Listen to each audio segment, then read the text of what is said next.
യുവതിയുടെ സഹോദരനും സുഹൃത്തും ചേർന്നാണ് കൃഷ്ണനെ കൊലപ്പെടുത്തിയതെന്നാണ് പരാതി. തലയിലും മുഖത്തും കല്ലുകൊണ്ടടിച്ചുണ്ടായ മുറിവുകൾ കണ്ടെത്തിയിരുന്നു. സൂര്യപേട്ട് സ്വദേശിയായ കൃഷ്ണ എന്ന 32-കാരന്റെ മൃതദേഹം മുസി കനാലിന് സമീപത്തെ കരയിലാണ് കണ്ടെത്തിയത്. സ്വന്തം വാഹനത്തിന്റെ സമീപത്ത് കിടക്കുന്ന നിലയിലായിരുന്നു മൃതദേഹം.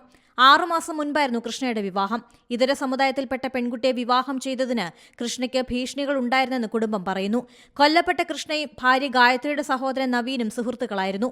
ഗായത്രിയുമായി പ്രണയത്തിലായതിനെ തുടർന്ന് നവീൻ സഹോദരിയെ പ്രണയത്തിൽ നിന്ന് പിന്മാറാൻ നിർബന്ധിച്ചിരുന്നു. ഗായത്രി ഇതിന് വഴങ്ങാതായതോടെ വീട് വിട്ടിറങ്ങി കൃഷ്ണനെ വിവാഹം ചെയ്യുകയായിരുന്നു. സൂര്യപേട്ടിലെ മാമില്ലഗഡ്ഡയിലാണ് ഇരുവരും താമസിച്ചിരുന്നത്. ഞായറാഴ്ച വൈകിട്ട് നവീൻ കൃഷ്ണയെ ഫോണിൽ വിളിച്ച് കാണണമെന്നാവശ്യപ്പെട്ടു. ഇക്കാര്യം ഭാര്യ ഗായത്രി പോലീസിന് മൊഴി നൽകിയിട്ടുണ്ട്. മഹേഷ് എന്ന സുഹൃത്തും കൂടെ ഉണ്ടായിരുന്നുവെന്ന് ഗായത്രിയുടെ മൊഴിയിലുണ്ട്.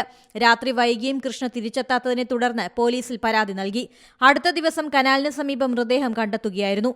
സംഭവത്തെ തുടർന്ന് നവീനും സുഹൃത്ത് മഹേഷും ഒളിവിലാണ്. ഇവർക്ക് വേണ്ടിയുള്ള തിരച്ചിൽ തുടരുന്നുണ്ട്. കൊലയാളികളെ കണ്ടെത്തണമെന്നാവശ്യപ്പെട്ട് ദളിത് സംഘടനകളും പ്രതിഷേധം ശക്തമാക്കി. National desk C Malayalam news. ഏറ്റവും പുതിയ വാർത്തകളും വിശേഷങ്ങളും വിരൽ തുമ്പിലറിയാൻ സി മലയാളം ന്യൂസ് എല്ലാ ഡിജിറ്റൽ പ്ലാറ്റ്ഫോമുകളിലും ലഭ്യം.